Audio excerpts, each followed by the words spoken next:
Bass Agenda presents Spacelab.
Was it worth it?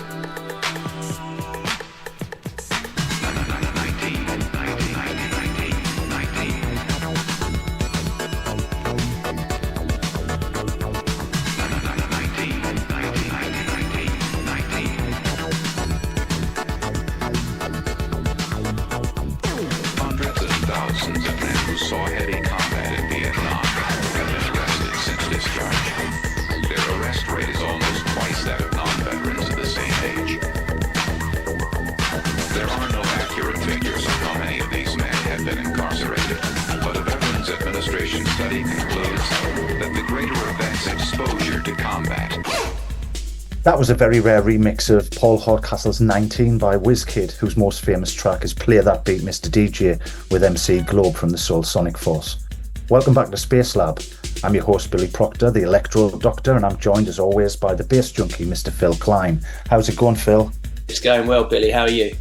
I'm good. Tell me about this WizKid remix of 19. I wasn't even aware that it existed. Where did you come across it? I remember hearing it years and years and years ago, around the time probably when 19 came out. I've got a memory of it because I remember it's just basically 19 with Play That Beat underneath it with a bit of a Smurf cut up underneath it as well. But no, Paul Hardcastle shared it. He followed him on Facebook and he put it up one day quite a while ago now, maybe 10 years ago, and said, ultra rare remix of 19 by WizKid. Yeah, free download. So that was it. So I grabbed it, We need to talk to Paul, really, don't we? Yeah, we need to get Paul Hardcastle on a Spacelab without a shadow of a doubt.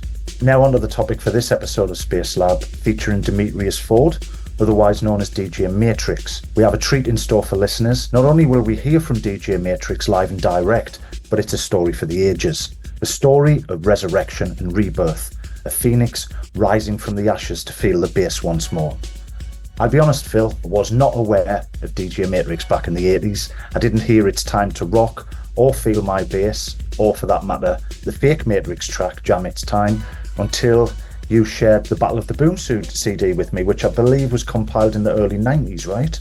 Yeah, I think it came out early 90s on Jam City Records. Very hard to get anywhere out of the US, even in the US, I think. I tracked that one down through Macola, I believe, or was it JD? I think it was Macola.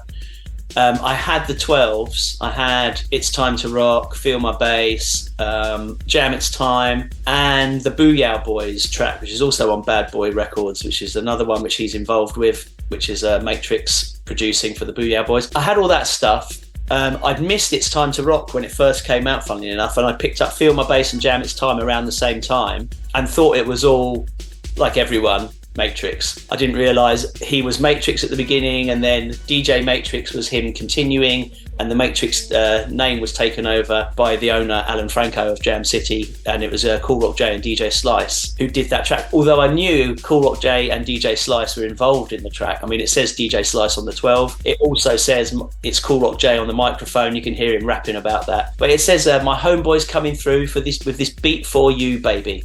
You got to jam. Cool Rock J is who I am. DJ Slice is on the fader. Jam. So I was like, oh, it's my homeboy coming through with this beat for you. I assumed that was Matrix, programming the 808 and, doing the big fat bass line in it, and that the vocoder was Cool Rock J and DJ Slice providing the scratches, obviously. So that's what I thought. There was like 3 of them in that record. So it's kind of weird, yeah. So finding out that he wasn't actually involved in it, and they used the name Matrix, and then he had to be DJ Matrix to make Feel My Bass. Was news to me. Yeah, totally news to me. So when we interviewed him a few weeks ago, that was the first time you knew that it's time. Jam It's Time wasn't DJ Matrix and wasn't Demetrius Ford. Yeah, I didn't know at all. Yeah, it was a shock. Yeah. Were you aware of Matrix's work at the time of the original release in the 80s? Feel My Bass, yeah. I had Feel My Bass. I mean, I had It's Time to Rock in the 80s as well, but I didn't pick It's Time to Rock up when it was released. So I picked up It's Time to Rock after Feel My Bass and Jam It's Time. So I got that one later. So I somehow missed that one. I mean, I can imagine, those labels didn't come out much over here. And I probably did a Macola order on the phone and got a printout, and I saw Matrix It's Time to Rock and went, what? Grabbed that, and that's I'm pretty sure that's how I ended up with it. In fact, if I looked at the record, I'm pretty sure it's been stamped promo from Macola Records. I used to ask them to do that for me to try and help me get him into the country.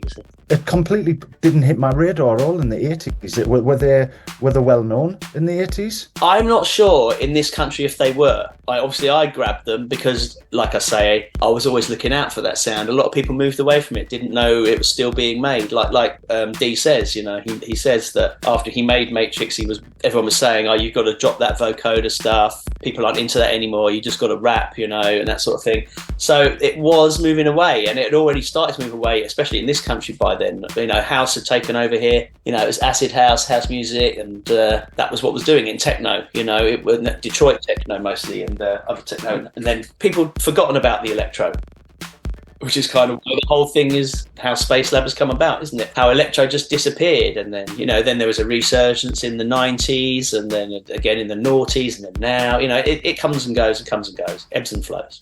Well, what I thought was interesting when I interviewed one of the guys from Second to None, the breakdance crew, he said to me that it was around about 1988 when they were still breakdancing in clubs, and people were saying to them, "What are you doing? No one does that anymore." So, we'd moved to a different style of hip-hop. Hip-hop had become, it wasn't all gangster rap, but it was harder. It wasn't dance-oriented anymore, I don't think. Although you had quite a few things in there.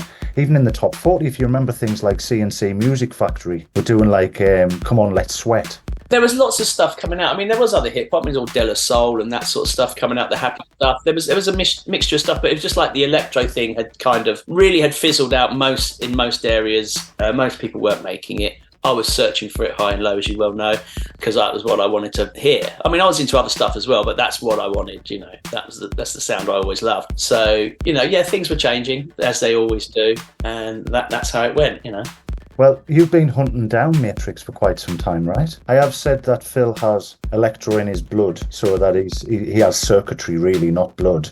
But you do go on these searches to hunt down people who, obviously, now you have a reason to get them on the podcast. I don't seem like a stalker anymore. But yeah, I mean, I'm always interested in finding out what they're doing now, people who are making that music that was really, for me, groundbreaking. Matrix was one especially because he just disappeared, just abruptly, just disappeared. I mean, what happened? Did he die? Who knows? We know now, obviously, as you hear the podcast, you'll find out what happened. But he was the first person, funnily enough, when I met Egypt for the first time, that kind of brings everything full circle with how things are going with him and Egypt now. When I met Egypt for the first time in 2004, one of the people I asked him about was DJ Matrix. I said, do you know whatever happened to DJ Matrix? And he said to me, like, man, I don't know what happened to that dude. And that was it. And it was just like, couldn't remember, just didn't know. And I think I'd asked him again later on, And he just says, no idea. So he didn't even know. And Greg grew up in the same, area of town, and, they'd met. So he didn't know.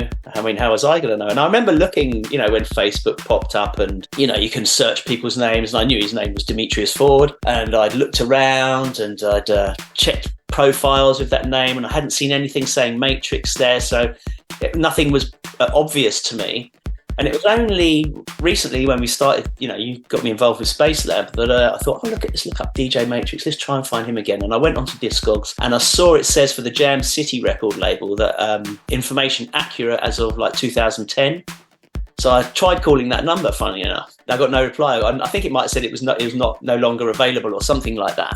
So I was like, well, that's not going to work then. And I put out a little a little message on Facebook saying, anyone know how to get in touch with DJ Matrix or Cool Rock J and DJ Slice? Any help, And then a few people went off and did some searches, and one guy came back saying, yeah, I think I found him. Actually, he's just responded to me saying, yeah, he is the real DJ Matrix. And I was like, incredible. So we found him, and then he popped up on the post and said, yeah, you found me, here I am. And then it's gone from there, hasn't it? He did disappear. He joined the Royal Marines. He moved to Miami. He became a stockbroker, as we'll hear in the interview. Yeah. He's done quite well for himself by all accounts. But the odd thing, Phil, is he not only did Matrix tell us he hadn't really thought about Feel My Bass and all the tunes he'd done in the 80s for over 3 decades, but that we'd given him a wake-up call, and he's coming back. He's creating new music. He's now collaborating with the Egyptian Lover. So you've not only found him after a long search, but you've been instrumental in resurrecting DJ Matrix from the electronic graveyard. Let's kick off by playing the first 2 Matrix tracks. The first, It's Time to Rock, was originally released by Jam City Records in 1986. The second, Feel My Bass, was released in 1988 on Matrix's own label, Bad Boy Records. Yes, years before Puffy used the name. So turn up the volume, crank up that bass, and bring the noise.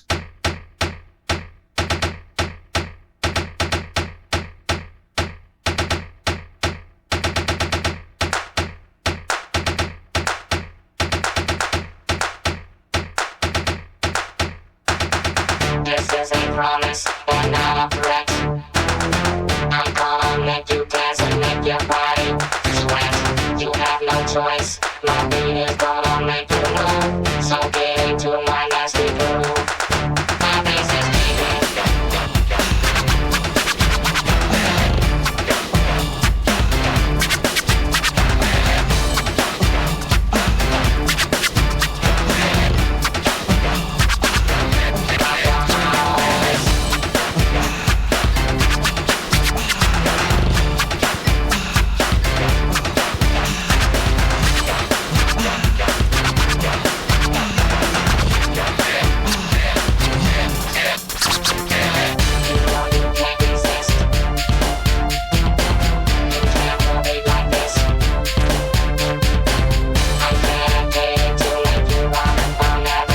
until you guys reached out to me, and this is honest, and believe it or not, I had never looked back at Feel My Bass. I'd never tracked it to see how well it did. To this day, I don't know how many records were sold. I don't know how many times that record was spun. I don't know how many times it's been streamed.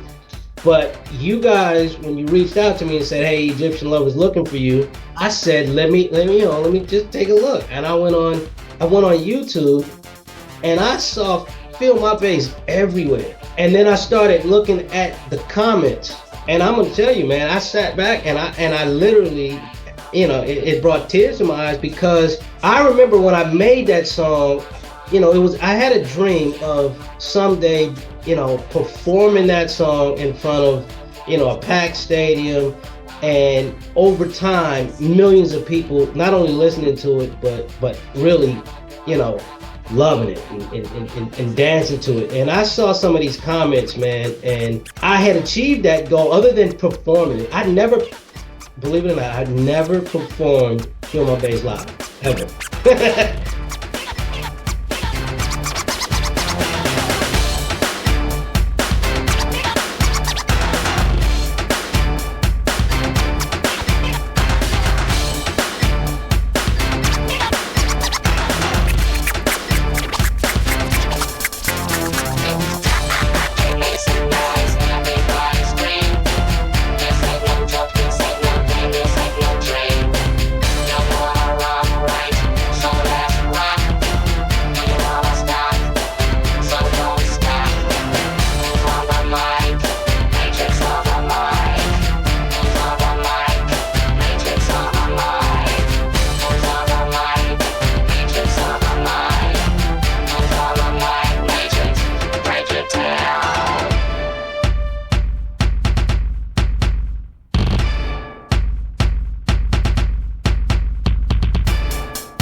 When I first made It's Time to Rock, I was in the Navy, actually. But I was attached to a Marine Corps squadron.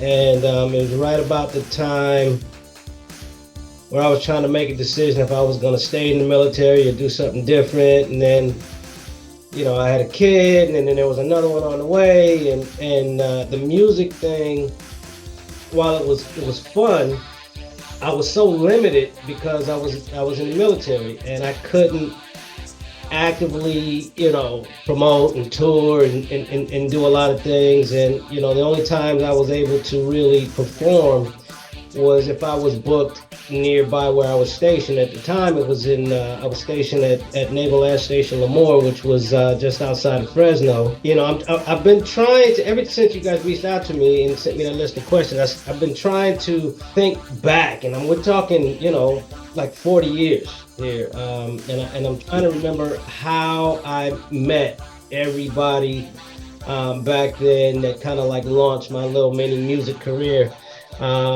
But the way I remember it is, you know, I was off base with some friends, and we heard about this dance, or it was kind of, I guess they called them dances back then, but the guy that owned Jam City Records also owned a record store, and he was, you know, always promoting these big dances, and hundreds of kids would show up at this thing, and you know, even though I was in the military, I was pretty young, man. I joined the Navy 11 days after I graduated high school. So when I made It's Time to Rock, I think I was 18, 19 years old, something like that. So I was still kind of a kid myself. And so I went to you know, this dance, and you know, and I saw what was going on there, and that particular one, he had as a special guest 2 Live Crew. You know, I'm sitting up there and I'm watching it, and I'm like, wow, you know, this is, I love the music, you know, I love this atmosphere. And granted, I was just out of high school, and while I guess in my senior year in high school was when I first started dabbling at DJ. And, you know, when I grew up South Central LA, didn't have a lot of money. Mom couldn't afford, you know, buying me a set of turntables and things. And the way I kind of got into DJing is she had one of those real old component sets that had like the record player on top and the cassette deck, you know, underneath and things like that.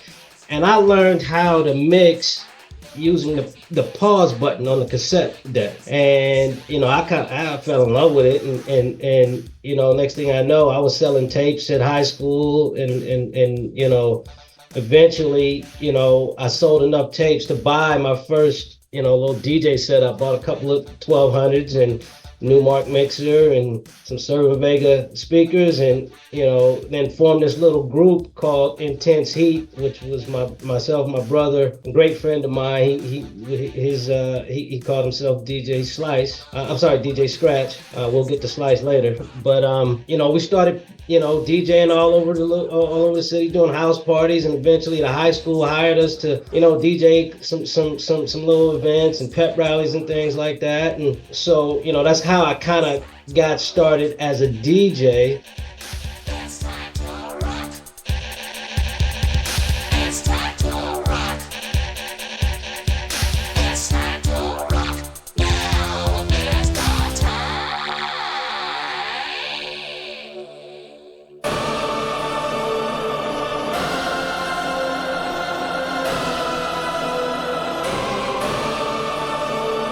Get ready, party people. Get ready, party people. Get ready, party people. Get ready, party people. Get ready, party people. Boo-Yow Boyz. Make quiet, want it. 'Cause you all fed up. You want a DJ like Scratch and also cut. You want a rapper like the rap dancers who get dead. And if it came down to it, make it a romance. Hey, if that's what you want, there's no need to search. Hey, yo, crew, what up? It's time to go to work. Word. So put up the beat and let's make some noise. And get ready, party people. Boo-Yow Boyz.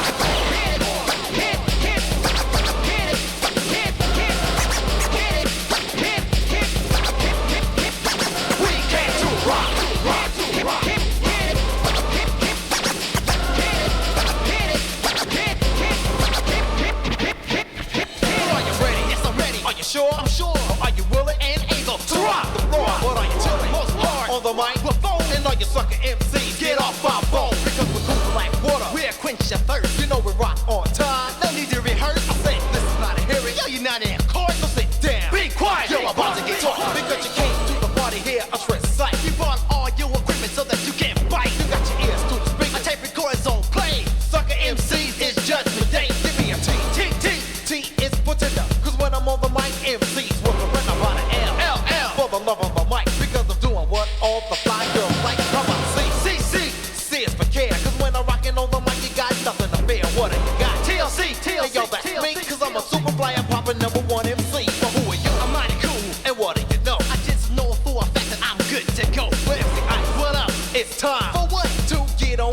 fucking cocaine what? To my homies I'm known as the MC Devastator. To the fans I'm known as the chief motivator. To the ladies I'm known as the MC Penetrator. To the suckers I'm known as the MC Slayer. If you wanna get technical and be precise, to the people of the world, just call him Ice. You see the N's for mighty, the C's for cool. Ice is what I put you on when you act a fool. I'm not an MC wannabe, but yes, I'm gonna be treated no differently than yes royalty. Each and every time I bust out with the rhyme, I amaze myself and say, damn, that rhyme is mine. The original reciter, the OG writer. So when I'm on the mic, you can't call me a biter. My lyric, all you need to go with Matrix B, cause that's the only way to be to keep you moving your feet.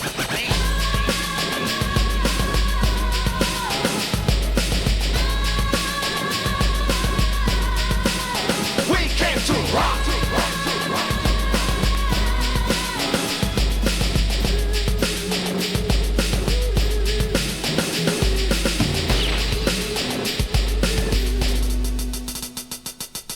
Start the presses, let the papers roll. President of rap for hip hop control. With the beat is my assistant, I persist to be great. Bust a rhyme for your mind, it never come late. Because I'm an innovator, you're a perpetrator. You better back up, cause I'm an eye decorator. Across the equator, no one rocks greater. I'm gonna bust it now, you can glue it back later. Exciting later of the rhyme, the king of the beat. That's designed for your mind, but also unique for hardcore, that's for sure. The rain once more, it's like a thunderstorm. Or when it rains and pours, gonna make you scream, jump out of your seat. So listen up, y'all, as I bust the beat. Shaking up the room every time I speak. Because the rhymes are a sight, keep me at my peak.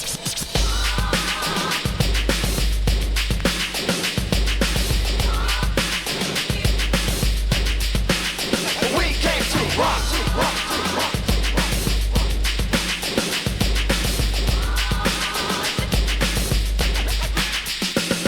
Pay attention, MCs, cause you're about to be taught. Cause on the mic, get it right, you got the MC fault. Now see, I waited for a while just to make up my mind. Now I decided it was time to bust it with the rhyme. Not before I bust to eliminate fuss. You must take heed or you're gonna get rushed. And now I hate to be bold, but it's gonna be told. I'm only 19 years old and I'm already in control. I'm from the West Coast and I'm from the East. But I can even boogie down across the 7 seas. So put the mic in my right hand, box on my left. I'm pumping up, you feel the thump because I'm busting fresh. Yo, I'm correct and give me all respect. And if you're trying to jump ill, I'll break your neck. There's not an MC in the world that can. You know, fast forward to when I'm in the military, you know, I saw what these DJs were doing at the time. And this is right when, you know, you had, like I said, 2 Live Crew and Freestyle and Run DMC and, you know, those guys. And, you know, I was actually kind of torn in between the different styles. You know, I mean, you know, hip hop, it was just starting and it was exciting and everything like that. But I wasn't a rapper, you know, and I couldn't sing and I wasn't a dancer either.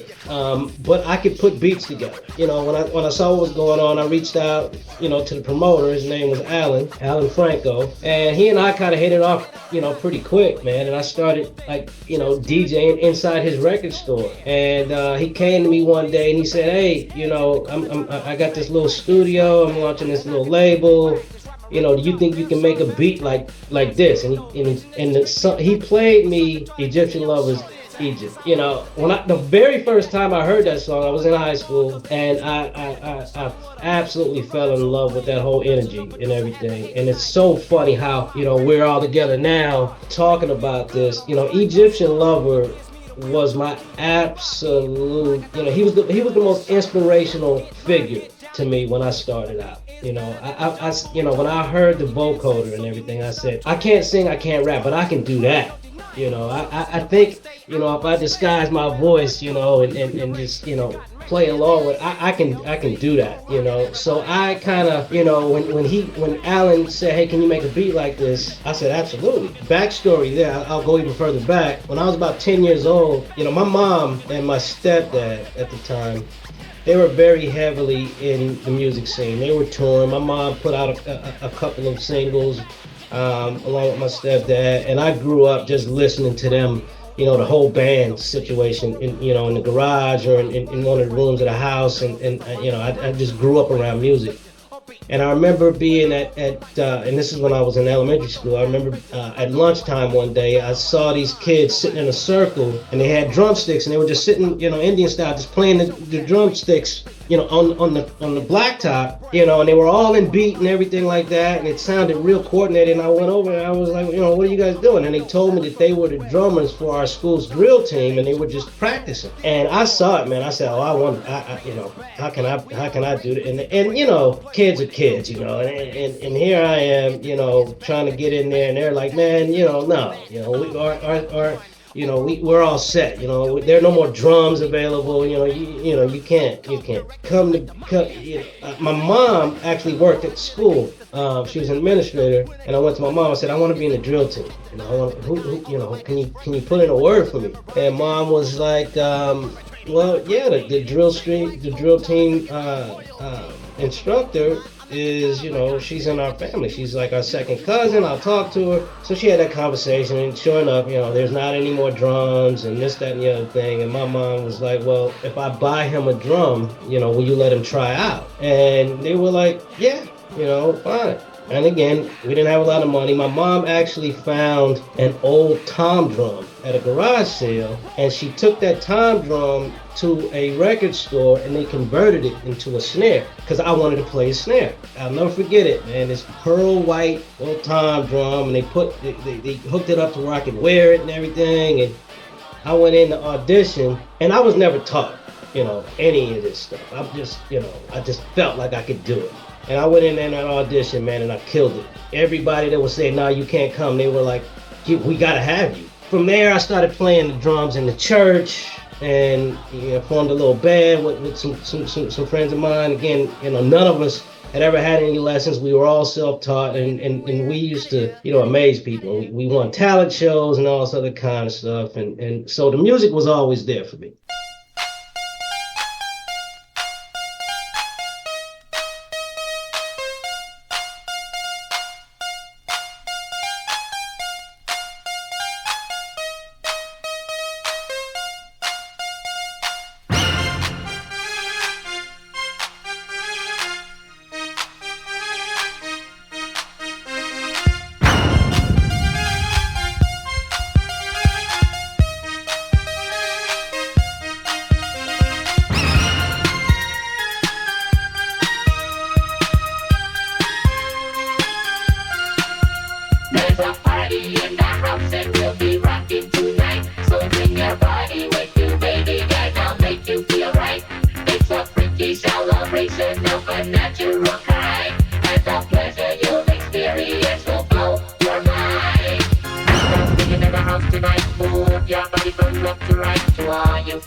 I went to a party, and what did I see? The girls were wearing leather skirts and see-through jeans. I asked the DJ to tell me what was going on. He said, freestyle's having a freak.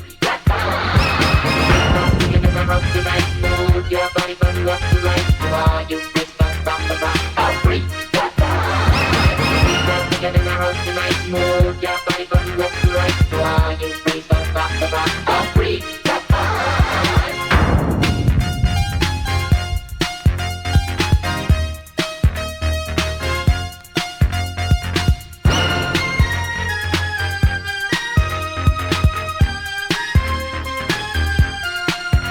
There's a party in the house and we'll be rocking tonight. So bring your body with you, baby, and I'll make you feel right.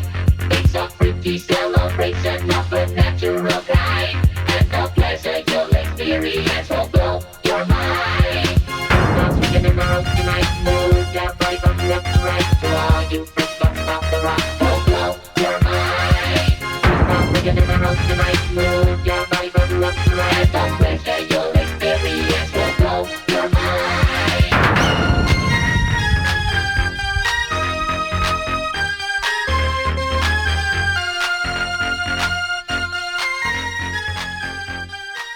When Alan asked me if I can make the beat, I said, "Well, you got a drum machine?"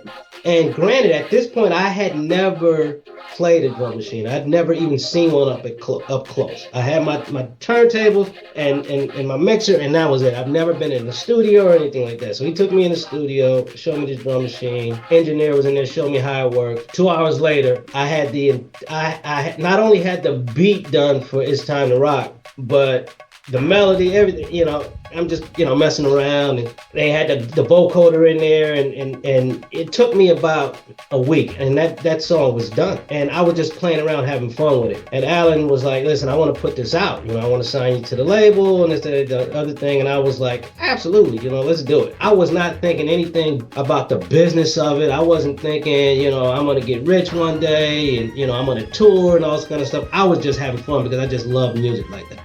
Plus, I knew I was in the military, and, it wasn't going to go very far because the military wasn't going to allow it. So Alan pressed the record, put it out, and had me come as a featured performer at his next show after the record was pressed. And he had some contacts with the local radio stations, and they started playing the record. And it was, I never thought it would ever happen, but it turned into a little local hit there. And next thing I know, I got this little following, and people were wanting to book me places. So I had to go through the chain of command to ask for time off to perform at a show where I would be opening for. There were Two Live Crew, NWA when they had came on the scene, Salt and Pepper. It was an amazing lineup, and I just had to. And I was opening I was going to DJ in between the performances, but I was also going to get to do my one song, "It's Time to Rock," and I did that, man, and it literally changed everything. I was in the papers and this, that, and the other thing, where it made up to my CO, and my CO, he was very supportive. My direct supervisors hated it. Because I was all of a sudden getting all this attention. I'm in the military. Every time I put in a request to be able to get a little time off, he would always deny it, but it would still go. My CO had the ultimate decision, and he would always approve it. And it was like it created a situation where nobody liked me in the unit other than my CO. But as I started getting more and more popular and things like that, people started to come around, and I got the support, and everything was great. But then, I don't know what it is about this business, but then it came down to the money situation, and the label, and again, I didn't know anything about the business side, but the label was basically using me, and my contract was really one-sided, in their favor, and it was kind of my fault. I didn't have any representation, and I just went along with what the first offer he put on the table, and him being a businessman, he's gonna try to do what he got to do to benefit him. So I was mad at him at first, but then I understood after I started talking to people in the business, and I said, okay, fine, and then he asked me to do another song, and I was like, no, not unless we change this, that, and the other thing, and he wasn't willing to do that. So I said, no, I'm not gonna do it. He said, well, I own the name. I own the name Matrix. So if you don't do this with me, you can't put out anything else under that name. Again, at the time, I was like, okay, whatever. I'm thinking about some other stuff, and I actually ended up talking to. I did a show at the Reseda skate ring in LA. NWA was there, and Dr. Dre who I'd never met before then. You know, I was up doing my set, and after I walked off, he came up to me and he started talking to me, man. And Sir Mix-a-Lot was there as well, and he stepped to me, and you know, they were like, man, listen, do you have anything else? Is this your only song? And I was like, man, yeah, this is the only thing I did. And he's like, man, you got a sound that I don't think you know, a lot of people are ready for, but you know, you need to keep doing that. And then they talked to me about, you know, the business side of things, and they're like, listen, you know, just start your own label and just get a distribution deal. And I ended up doing that. And I went in the studio and came up with Feel My Bass.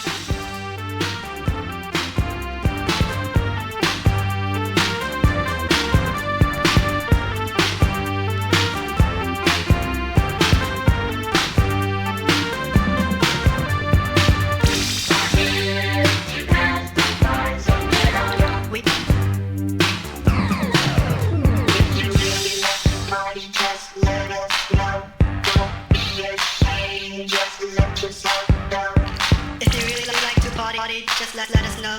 Don't be ashamed. Just let yourself go.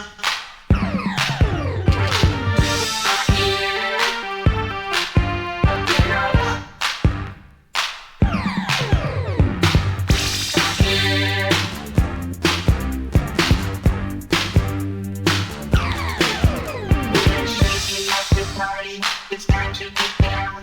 We're rocking with your body to the happy sound. No leaning on the walls, whoever you are. No walking through the party trying to act like the star.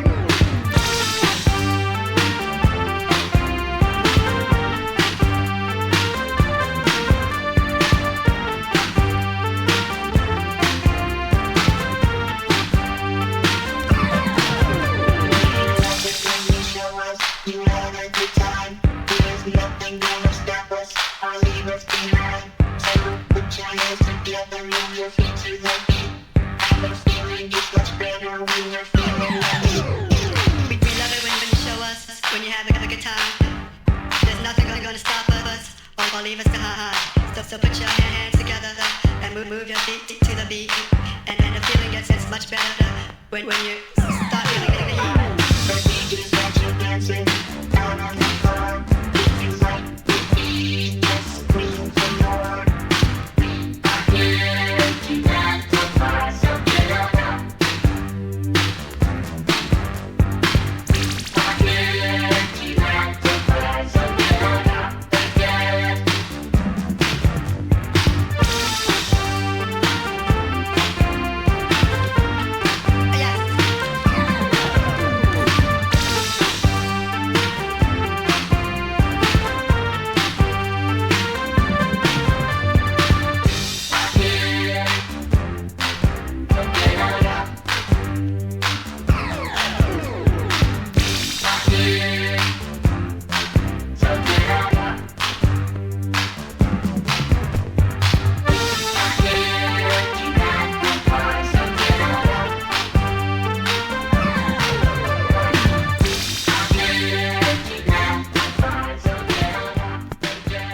Well, you know, I gotta be honest. You know, and obviously, listening to you guys, you don't know this, but remember when I told you when I left, he said, you know, I own the name, you can't use it anymore. And I thought, that, okay, fine, that was gonna be that. Jam, It's Time wasn't me. Someone else put that out, and they had DJ Slice featured on it. And I'll tell you how I met Cool Rock J and DJ Slice a little later, but. When he did that, when he put that out, that was the fuel that fired, you know, that lit the fire to make me put out Feel My Bass. I was pissed, and I said, okay, I'm just gonna put DJ in front of my name, and I'm gonna blow that song out of the water. When I'll never forget when I started writing and putting together Feel My Bass. My whole goal was to put Jam City out of business, and but then, you know, after I recorded it, I'm not one to hold grudges, right? I was just raised that way, and I reached out to Alan, and I told him, I was like, okay, man, listen, you know, first of all, I appreciate the opportunity you gave me, you know, because I would have never put a record out ever if it wasn't for him. I would have never experienced that world without him. And I just, I kind of grew up and said, hey, I guess it's just business, okay, fine. But I'm letting you know, I got my own label now and I'm going to put this record out. And my name is now DJ Matrix. There may be some confusion out there in the marketplace, but I'm just letting you know this is coming. And we kind of shook hands and was just like, okay, may the best Matrix win type of thing. And that was the last Matrix record he put out, because he knew he would. Because when mine came out, it was just, and it's not me, tooting my own horn. It was just better, and it gained more traction. And he didn't want to compete against that. He actually tried to get me to come back, but I could not because, I'd said, listen, I did this for one reason, and it's done now, but the country's calling me and I gotta go finish, this tour duty, and so you don't have to worry about me anymore. But then again, like I said, I just put it in a review. And then when you guys reached out and I look and I'm seeing all of these comments and things, and I'm like, and then Egypt, reached out to me. And again, I told him, as soon as the first time we talked, I was like, man, listen, I gotta tell you, I would not have been in the business at all hadn't it not been for you and Egypt. I mean, that song touched me like no song has ever touched me. And you were my sole inspiration. I mean, you were like my idol. When I was coming out of high school, and I'm kind of like a little starstruck talking to you on the phone. Now, granted, I know a lot, of celebrities and billionaires, and I've been to some very, very high profile events, and I, rarely get starstruck. But this guy, he touched me like that, and so when he did reach out to me, said, hey, I'm working on this series of albums. I just finished 1986. I'm getting ready to start on 1988. And I want to do a song with you. I want to collab. And, maybe you send me something. We put it on the album. And if you can't meet my deadline, fine. We'll do something in the future. But I definitely want to do something with you. My mind started racing. I haven't done anything in music in 36 years. I do have a studio in my house because I still, music is a part of me. So when I have time, I get on, in the computer, and, I still have that creative mindset, and, but, everything is different than it was then. Back then everything was analog. I was using real synthesizers, and I was, using real drums on certain things, and, everything was analog. Now everything is, and I'm still learning. This stuff, man.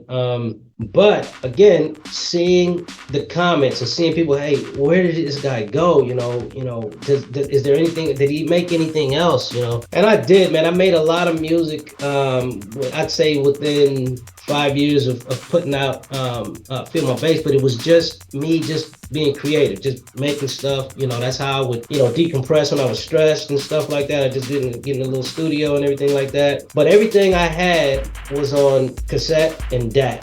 Nothing was ever on CD or anything like that. And at the time, it was my first it was my first marriage, and it did not end well. And that chick got rid of all my stuff. I mean, all of that music that I had, my whole lifetime of creation, gone. And that hurt me, man, because I had some great stuff.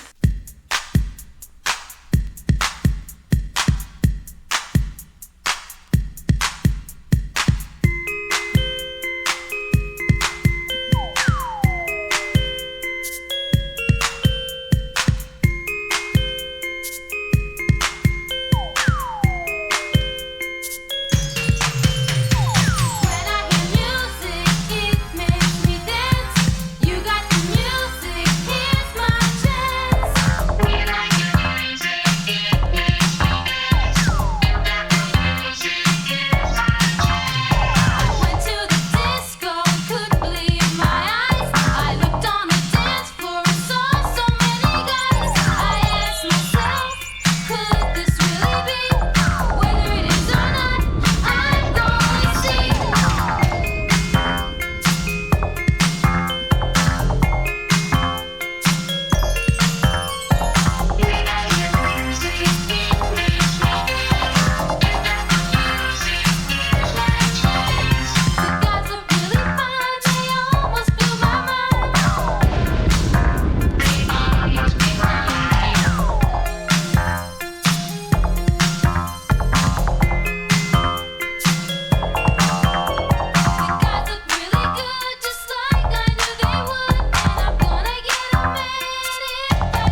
feel now, I feel this pull. You know, people are saying, hey, you know, we want more. And I look at Egypt, and Egypt is still out there. And he's still, you know, he still has a following, and people are still paying to see him and listen to his stuff. So now I'm thinking maybe DJ Matrix, you know, can come back, you know, and give the world a little something else.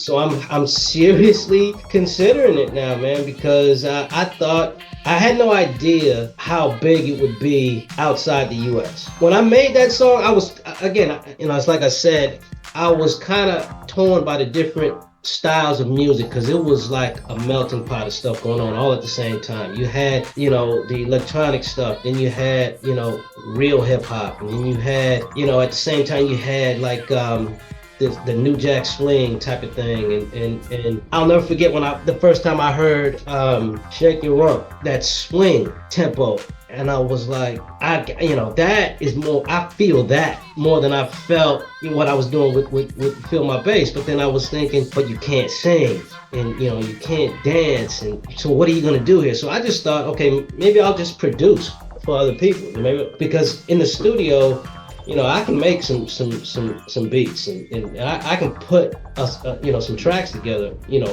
very easily. So, you know, but I was torn, you know, which way am I gonna go? And you know, people that were close to me were like, man, you know, that vocal to voice thing, that's not gonna last. You know, it's not mainstream. You know, only certain radio stations will play it, and you know, this, that, and the other thing. So, you know, I started to get a little discouraged. But then again, fast forward 36 years later, and you guys reach out to me and wake me up, and I see, you know, over in Europe, it wasn't that way. Over in outside the U.S., you know, people loved it. They want more of it. And I see stories of people winning breakdance competitions to my song, and I look at all the remixes that people made to my song. But you know, the real mind blower is when I was, you know, searching on YouTube, and I saw a karaoke version of Feel My Bass. And that's when it hit me. I said, man, you know, it's got to be a hit for people to want to sing along to it like that, you know, and see the words up on the screen, and that, you know, I think that was the one thing that really said, okay, maybe you need to get back in the studio. And even if it's just, you know, come up with a you know, 6-10 songs, put them out independently, you know, and be like, okay, you know, here you go, world, you know, I hope you like this type of thing. And if it does well, who knows, man, maybe I might, for the first time ever, do like a little mini tour and perform live, if, you know, I feel like people really want to see that. I'm 57 years old now, man. You know, I'm not that same 18, 19, 20-year-old guy that did that music back then. And creatively, I have to get my mind back to that time, because that when the people that followed and really, you know, became fans of DJ Matrix, that's what they know and that's what they want to hear. So, you know, I don't want to, if it ain't broke, don't fix it type of thing. I'm sorry, yeah, this is what I kind of told him before he left for Germany a few days ago. I said, listen, man, you know, I'm considering, you know, putting something else out. Maybe it can be on your label, or maybe I, you know, launch it independently, or if you know, you don't have the bandwidth to do it. But I'd like to kind of tee this up as Egyptian Lover, you know, kind of resurrecting Matrix. I mean, I would not even be talking to you guys or even contemplating this again had it not been for you guys and him. You know, basically showing me in the rear view what I did unintentionally, and that there's still a market out there. So it would be great if, you know, it'd be great for him and me, you know, if Egyptian Lover brought me back. You know, my thinking is, if I do an album, maybe call it Phoenix Rising or something like that, you know, just coming back from, you know, nowhere, and just, you know, you thought I was dead, but I'm back type of thing. So, yeah.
the main reason I didn't go back in the Navy and went in the Marine Corps is because when I was in the Navy, I was fortunate enough to be attached to an air wing that was half Navy, half Marine Corps. I got to see it from both sides, how the Navy operated and how the Marine Corps operated. The way the Marines did things, it felt more military to me. It felt more, I just felt more of a calling towards the Marine Corps.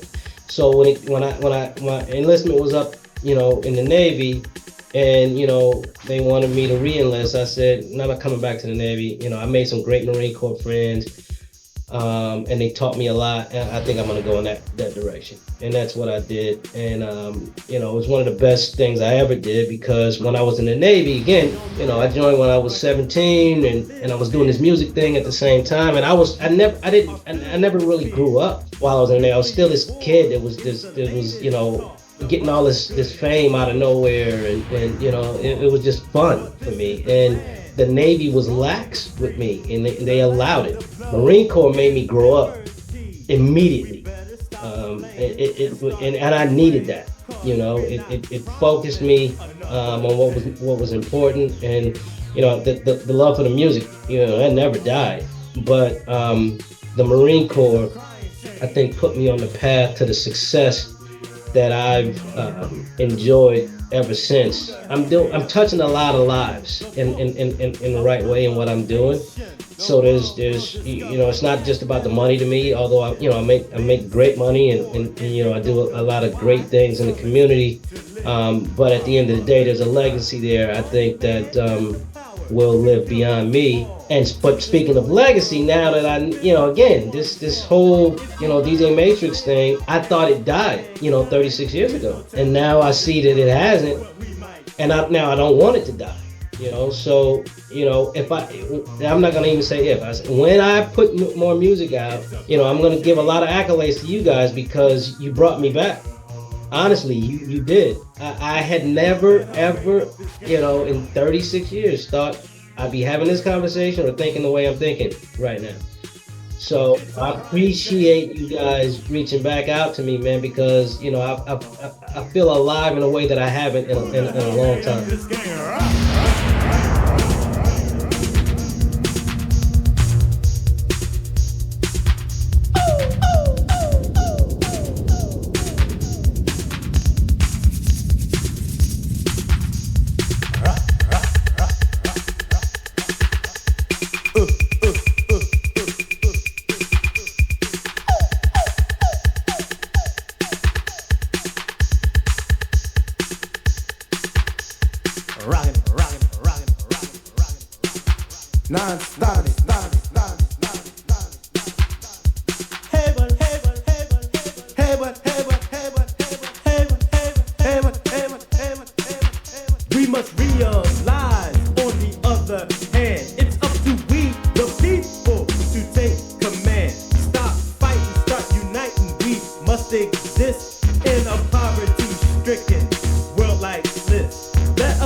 Do you know I don't even have a copy? I don't have a copy of Feel My Bass or We Came to Rock. Not still packaged like that. I mean, I got the record, but I don't have it packaged. So I started thinking a lot of things, man, about because I've never signed one for anybody. I've never even signed a promotional picture for anybody. But because I, got into this whole blockchain digital asset world, and I started learning about NFTs and stuff like that. My mind is, kind of thinking of ways that I can monetize some of the things that I've done, but also make more valuable the 12 inches that people have in their hands right now, because it was almost like a situation where there was a finite number of those things pressed, and they're out there right now. And I don't even know if JDC is still around or Dunk Your Funk or any of that kind of stuff. I don't even know if you can still order the stuff.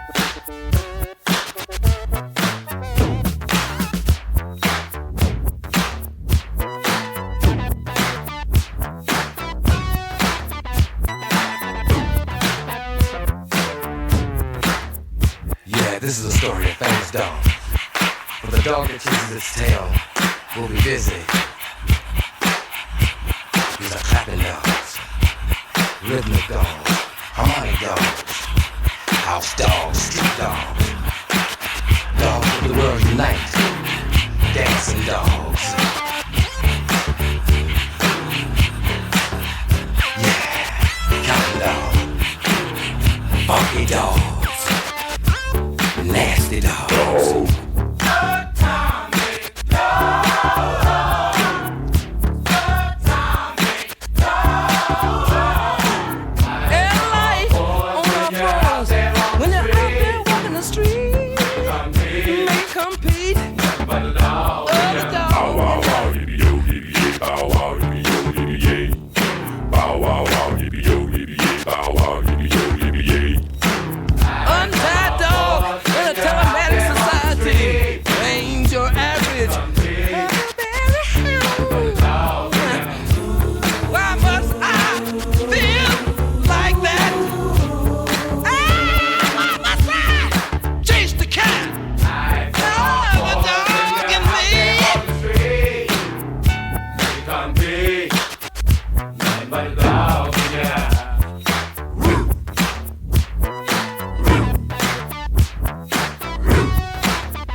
I didn't use an 808 on my bass. It was actually a Yamaha drum machine, and I can't remember the actual model number. And then I had a couple of Roland synths, and I can't remember the model numbers of those either. I know I had a Juno 106. I had the vocoder. It was rack mounted.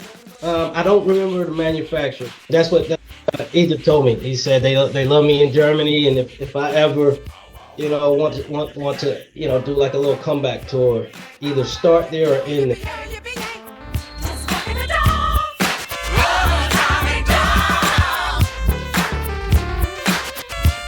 Futuristic bow wow.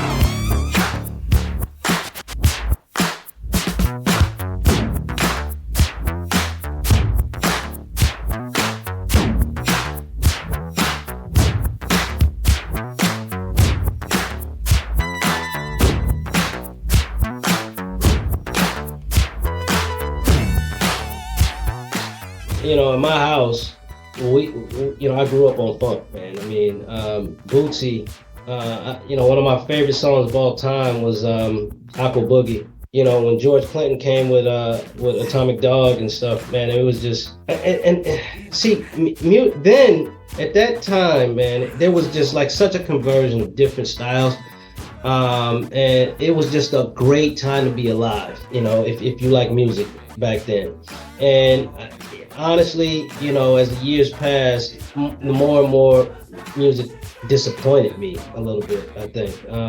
especially on the hip hop side of things. When hip hop first hit the scene, you know, I actually opened for the Fresh Fest tour when it came to Long Beach, California, and we had LL, the Fat Boys, Run DMC, you know, all of those names, Salt and Pepper. I mean, it was unbelievable. That, you know, that's when I fell in love with hip hop, and I thought that that's what hip hop was gonna be forever. And it evolved. And you know, when that NWA, again, I met Dre when Dre was part of the Wrecking Crew, and that was more like you know, what I was doing. And then Easy, you know, came in and changed the whole game. You know, when first time I ever heard cursing on a record, man, I was just like, wow, you know, they're allowing this, and but I understood it. I understood it was people just wanting to be heard, and understood what they were just telling stories of their own lives and their own experiences. And from that standpoint, you know, I respected it and I got behind it. But then when you started hearing some of the stuff coming out where, you know, you know, they're degrading women, and you know, they're talking about, you know, murder and drugs and this, that, and the other thing. My first and only attempt at ever being a rapper, and I never released it, but I wrote a song called You Ain't Gotta Sell Drugs, because I was, in my mind, I was trying to send a different message. Because all, you know, what the kids that I was growing up with, most of my great friends in my early years either ended up dead or in jail because of that pull towards either selling drugs or using it. You know, it hurt me, and I tried. You know, I felt like, well, okay, I got this little platform here. Let me, you know, use it. And the song, while it was a great song, it got hit with a lot of resistance. So I didn't put it out because there were, you know, so many people that were wanting to publicize the whole drug game. It just, the message was great, but people wouldn't buy that record. So I left that there. Old school stuff, man, that real funk, that real music. You know, there's certain songs that I'll hear on the radio and I'll remember where I was the last time I heard that song. You know, that, to me, that is what you want as an artist, to you know, plant a seed in somebody's mind where, you know, they hear it and they remember something good. And that's again why when I saw these comments on Feel My Bass going back 15 years or more, as recent as a couple of weeks ago, you know, I saw a comment. That makes me feel so good, man, to know that I touched so many lives that way, and not in a negative way, and didn't, you know, have a phrase or a lyric that made somebody want to go do something stupid. You know what I mean? So you know, I'm very grateful for that.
to me, the vocoder was like an instrument. It was an extension of the music. Everything that I did, probably for the next year or two after I released Feel My Bass, had vocoder on it. And, you know, it was, man, I'm so upset that stuff got lost, man, because there was some stuff on there that was way better than Feel My Bass. I wish I did, because when I recorded all that stuff, all my masters were on that. Because at that point, technology advanced to where I didn't have to keep stuff on tape, you know, 24 track stuff.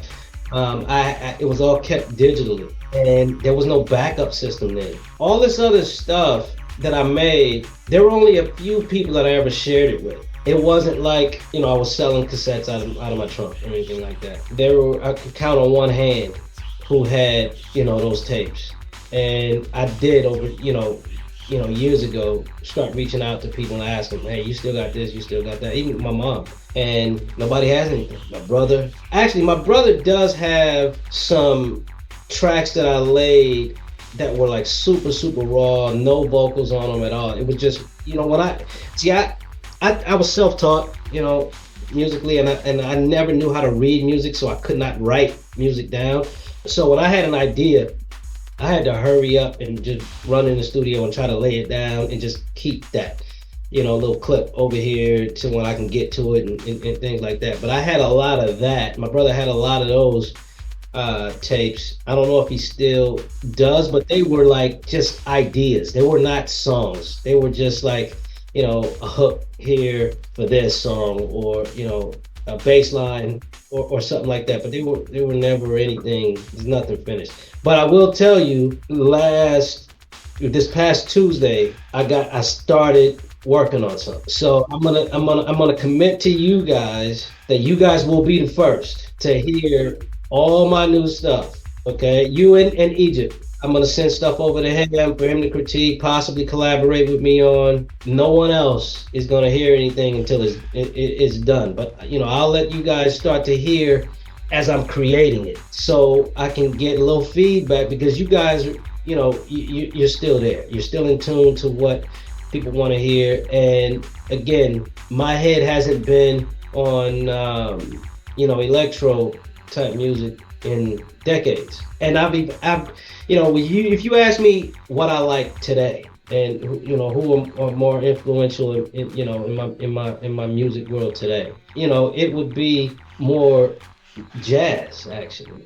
It would be more R&B. I'm not moved as much today as with hip hop as I once was, but it's still in me.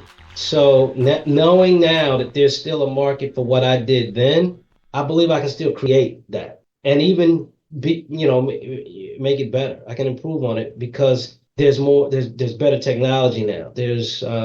I can be a lot more creative today than I ever was back then. So I'm actually excited to see what I can do now. But like I said, you know, you and Egypt will be the first to hear it. Only the truly wise ones can conquer the power of darkness.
making the creative side of things, that I got that. Putting it in and then listening for what's missing and how to tweak this there and how to make that bass fatter and, you know, how to make it, you know, create that riser and all that kind of stuff. You know, that's what I'm working on now. And I'm gonna, you know, I'm gonna get it. I'm, you know, there's no doubt that when I'm done with it, it's gonna be amazing. You know, you guys, you know, it was worth the 36-year wait. And that's what I want everybody hears it. Because now, you know, again, going back to those comments, man, I don't want to let anybody down. You know, the worst thing I can do is, you know, everybody say, he just disappeared, you know, and no, here I'm back. And then it's a big letdown. Oh, man, you should have stayed gone. You just tainted everything that I felt about Feel My Bass. So I can't have that. You know, it's got to be, you know, I already know what a bar is. You know, if people love Feel My Bass, I know that's, you know, that's my floor. Now, you know, I got to raise that ceiling a little bit. And I really believe I can do it. So.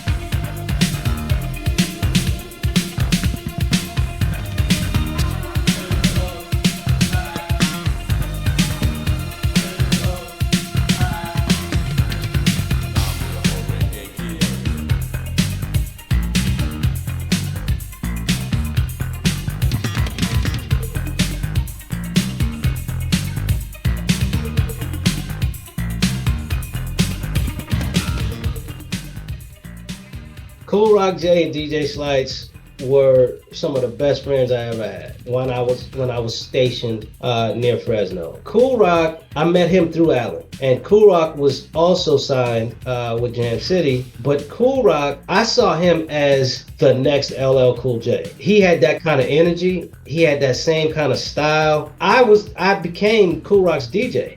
We performed together everywhere that I was allowed to perform. Slice was Kool Rock's buddy, and Slice was just starting to kind of get into DJing himself. And when Kool Rock and I, we used to butt heads over ideas, you know, musically. And he wanted LL Cool J on the track. I wanted DJ Matrix on the track. At the time, my name wasn't DJ Matrix. At the time, my name was Mixmaster D. So it was Kool Rock J and Mixmaster D. That's how we would always perform. I didn't become Matrix until Alan said, hey, can you make this sound for me? Kool Rock, then when I started doing that, Kool Rock and Slice, his name was Mike, they came together and it became Kool Rock J and DJ Slice. Kool Rock was very tight with Too Short's management team out of Oakland. They ended up signing him and Slice after they did that fake Matrix song. They put an album out, and I was real happy for them. But when I left the Navy and joined the Marine Corps, we kind of just lost touch. But Jay was one of the real reasons I decided to sign with Jam City, because he was already there. And I'll never forget, I was in the military, but you know, on the weekends I was sleeping at Kool Rock's house, or I was sleeping at Mike's house. We were always in the studio, always together. You know, a lot of people didn't even know I was in the military because they always saw me, you know, in street clothes with these guys. But yeah, I mean, you know, I haven't talked to those guys in more than 30 years, and I hope they're still doing well. If anybody, you know, if anybody's listening to this and you know how to reach those guys, tell them, you know, give me a shout, because I'd love to get back in touch with them. Don't be shy. We're not here to hurt you. Just have a good time. Play it, play it, play it.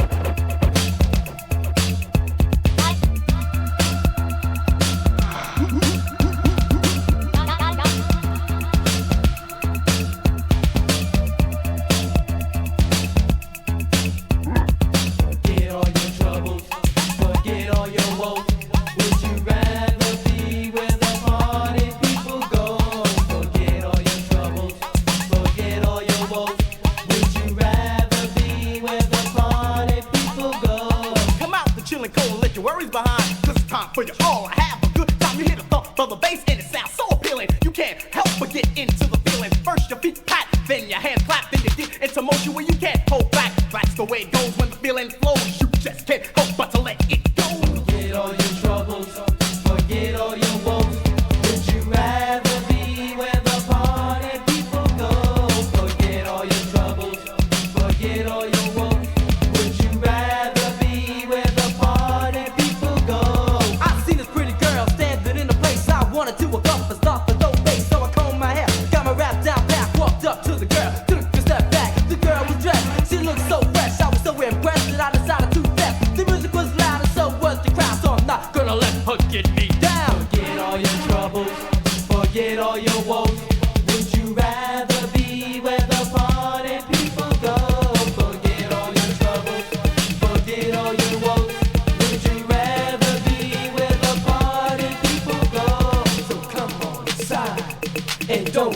shy. We're not here to hurt ya, just have a good time. So come on inside and don't be shy. We're not here to hurt ya, just have a good time. Play it.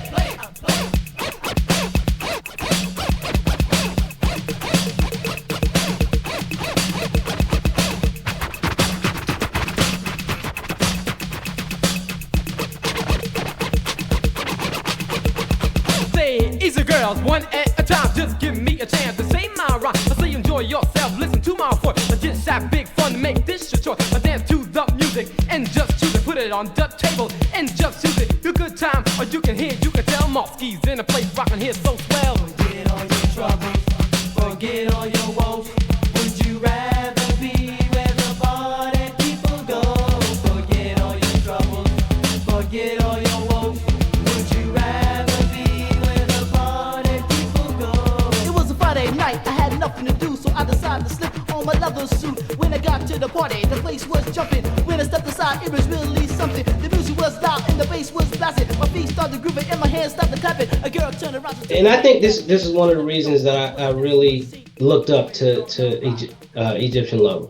I grew up literally 6-8 blocks away from the LA Coliseum, where Egypt and Uncle Jam's Army used to perform all the time. Where we grew up, it was tough, man. But it was also, you know, some of the best times of my life. We had nothing but each other, and that was enough back then.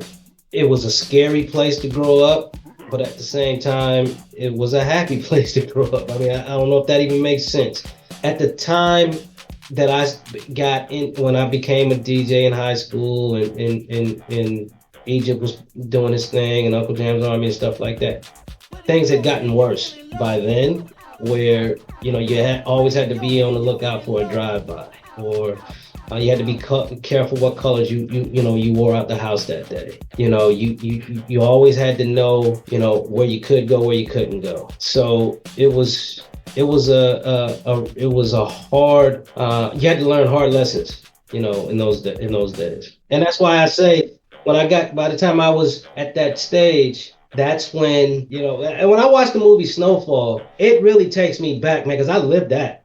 Okay, that was right at the time when I was getting ready to get out of high school and everything like that, man. Boys in the Hood, all that kind of stuff. And it really, crack just ruined the world. You know, it really did, man. And that, again, one of those motivations for me to try to, you know, put that song out called "You Ain't Gotta Sell Drugs," you know, because I saw what it was doing. But yeah, you're right. It was almost game over. Cocaine started really in Oakland, came down to LA, and how the CIA was literally helping the trade in order to raise money to fight over there in South America. It was crazy, and some of the scenes were so realistic, man. And you know, because like I said, I grew up in it. I lived a lot of that, and it was probably one of the more realistic series I had ever seen, and it was almost like a documentary that was fictionalized. It was just, like I said, it took me back. With the rhythm it takes to dance to what we have to live through. You can dance underwater and not get wet. Oh! Psycho Alpha Disco Beta Fire Aqua Doodle.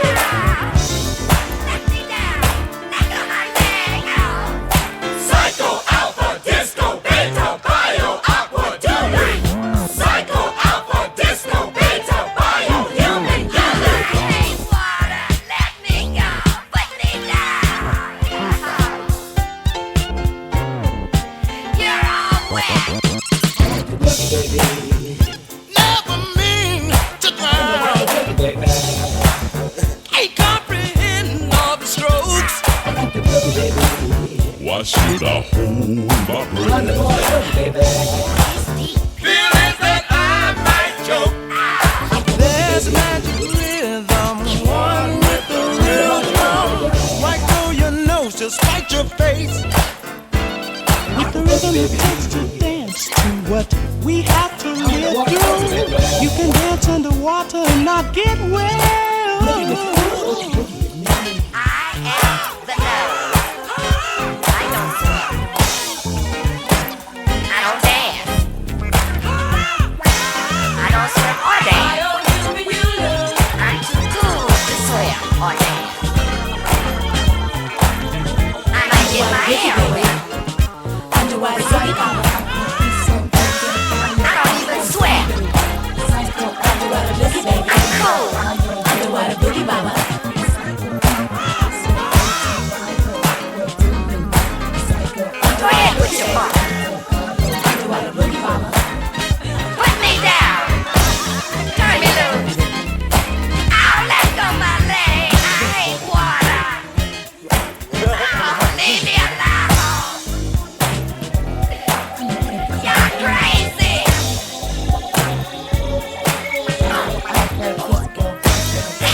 First time I went, I had to sneak in, and I used to. Yeah, I mean, I wouldn't miss one. Every time I would DJ a house party or something like that. I would model it after what I saw, and you know, these Uncle Jam artist parties, and I just saw myself one day being Egyptian Lover. He drove, all of my motivation came from him. There was nobody that had more influence over my music than he did. When you guys reached out to me, that was the first time in about sometime early last year, somebody else had messaged me and said, "Hey, are you DJ Matrix? You know, are you the same Demetrius Ford? And I said, yeah. And you know, next thing I know, I had like another 150 friend requests or something like that within a couple of days. And people started talking to me and telling me they appreciate this and the other thing. But I never really done what I did when you guys reached out to me and started looking back and say, okay, well, when you reached out to me, I was like, okay, now this is another group of people that, you know, have some influence over there. Let me just, you guys, and then I went on YouTube, and that's when like I said, you guys woke me up to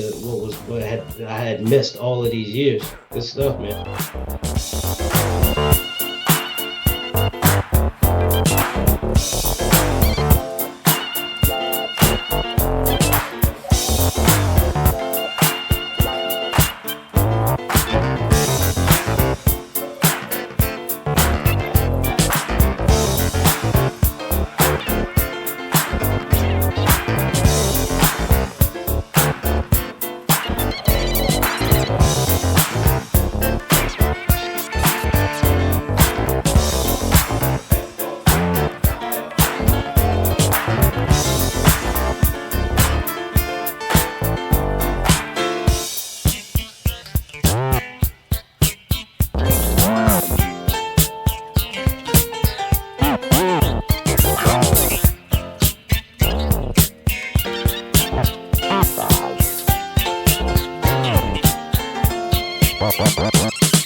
what I do from here is gonna be is gonna have a lot to do with how people react to this interview and if you guys can like I said, I'm gonna give you guys exclusives on how things are going with the new music and stuff. But if you guys can return the favor by just let me know what kind of feedback you're getting and stuff like that. If there really is an audience that wants to see me, I will take the steps to get on a plane and come perform for people that have supported me for all of these years that I had no idea.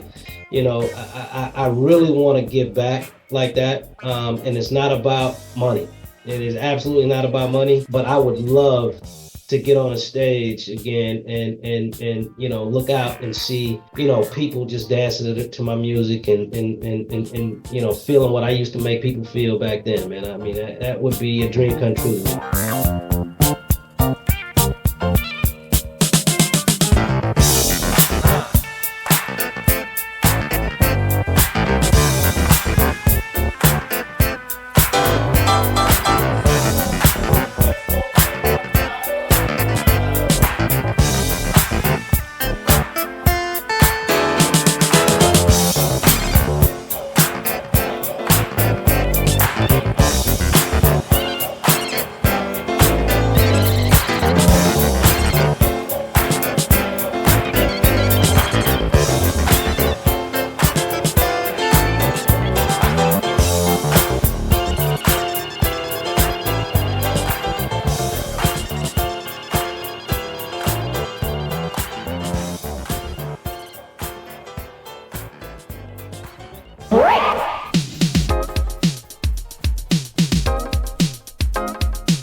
Everybody ride the shuttle, find your place. Break is in space, and breaking in space. Everybody ride the shuttle, find your place. Break is in space, or a brand new race. Everybody ride the shuttle, find your place. Break is in space, and breaking in space. Everybody ride the shuttle, find your place. Break is in space, or a brand new race. Everybody ride the shuttle, find your place. Break is in space, and breaking in space. Everybody ride the shuttle, find your place. Breaking in space, or a brand new race. Everybody ride the shuttle, find your place. Break is in space, and breaking in space. Everybody ride the shuttle, find your place. Break is in space, or a brand new race.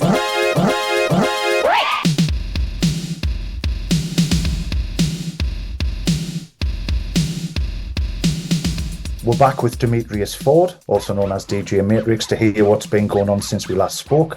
And in our last interview, D, you spoke about the way in which Spacelab encouraged you to return to electro music for the first time in over 3 decades. You've shared 2 rough mixes of tracks with us, which we'll be playing today on Spacelab as an exclusive for listeners. One of which I think is a direct sequel to Feel My Bass, titled The Bass Is Back, Still Feeling It, which I understand will be released as a collaboration with your boyhood hero and musical inspiration, the Egyptian Lover. He was our special guest on the last episode. Listeners can check that out on the Bass Agenda podcast archive on Spotify, Apple Podcasts, Amazon Music and SoundCloud. So D, I've seen photos on social media of you meeting up with the Egyptian Lover. Must be a dream come true. How's it going, and what can you tell us that you've been up to in recent weeks? Yeah, thanks for having me back on to provide this little update.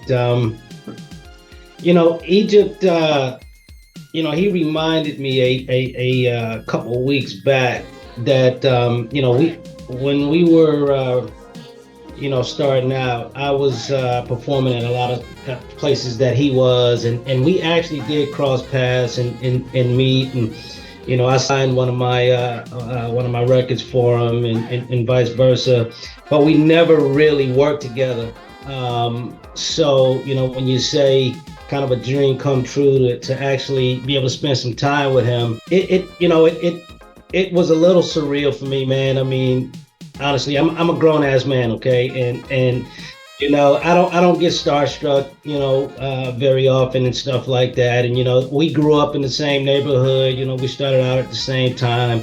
I feel like I had a lot to do with the advance of this type of music, from back there in the day.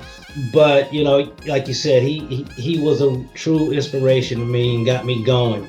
Again, thanks to you guys, we got together and started talking about collaborating on some stuff, and again, it was very unexpected. I had the music stuff really in the rear view, man. And it's so good, and I feel so much more alive now that gone back in this direction. But yeah, we met up in Miami. He had performed the night before. I wanted to make that performance, but I couldn't. I had an investor, that side of my world. I had an investor come in, and I had to take care of him a little bit that night. But we met at the record shop where he was doing the in-store signing, and he did a little performance for the people there, and it was a pretty good turnout, actually.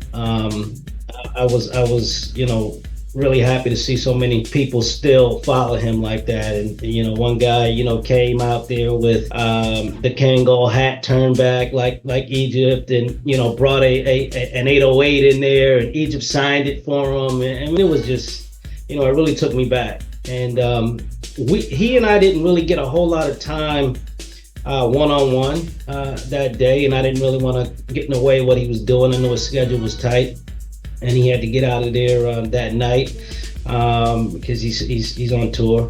But what we did talk about, was great. We talked about this particular collaboration, and we've been talking about it on the phone and via text and stuff like that since we kind of hooked back up a few weeks ago. I sent you the early raw stuff, which is really just everything you heard there, and that you'll probably be playing on the show. That's all me. All the music and the beats and the arrangement, and I laid one verse down, but it's still real rough. By the time I get to the studio with Egypt next month, at least that's the plan anyway, to get in the studio in LA.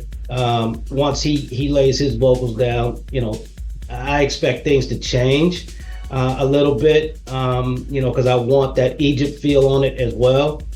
Like I said, all you're gonna hear there is just me, but I want to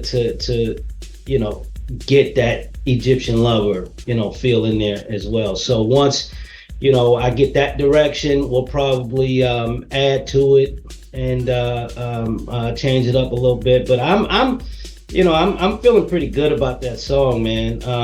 it's my first stab at that genre in, like you said, more than 3 decades. And the reason I titled it The Bass Is Back, Still Feeling It, a little credit, goes to Phil there. He kind of, nudged me and said, hey man, how about a Feel My Bass reprise, or Feel My Bass part 2.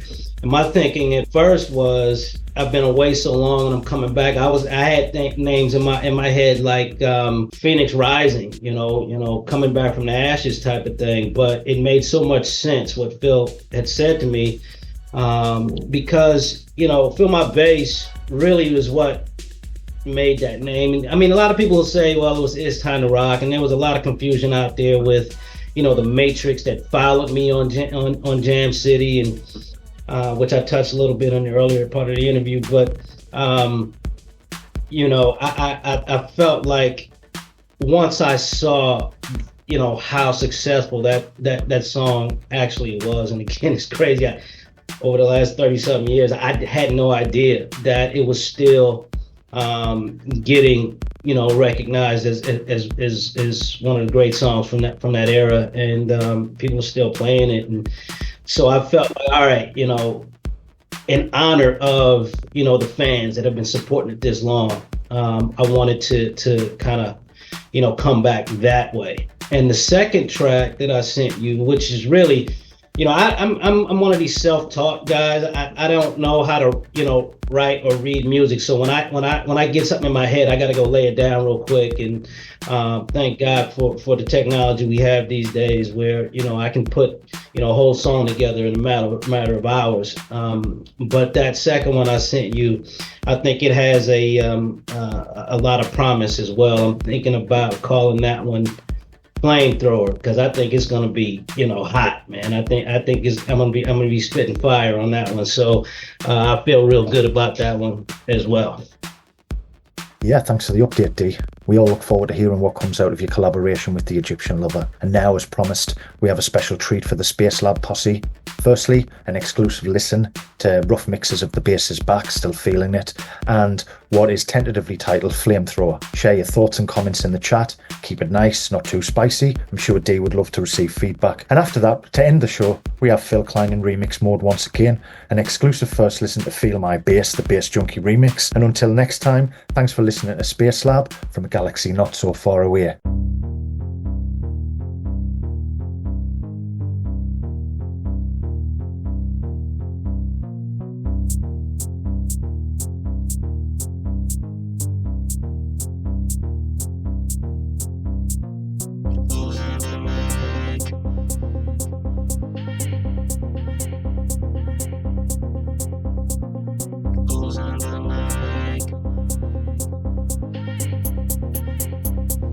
Matrix on the mic.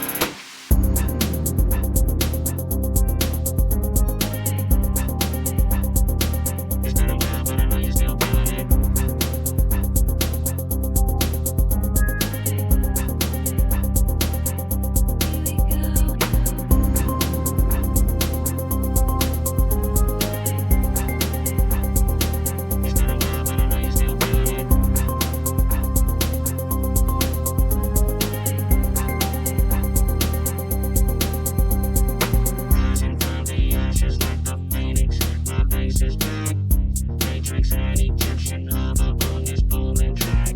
It's time to rock and feel my bass, my legacy. I know you want more, so come and roll with me. Electro vibing on this groove that got the party rocking. When I take control, you know there ain't no stopping. This beat is COVID-10, there is no healing it. That Matrix bass is back, and I know you're still feeling it.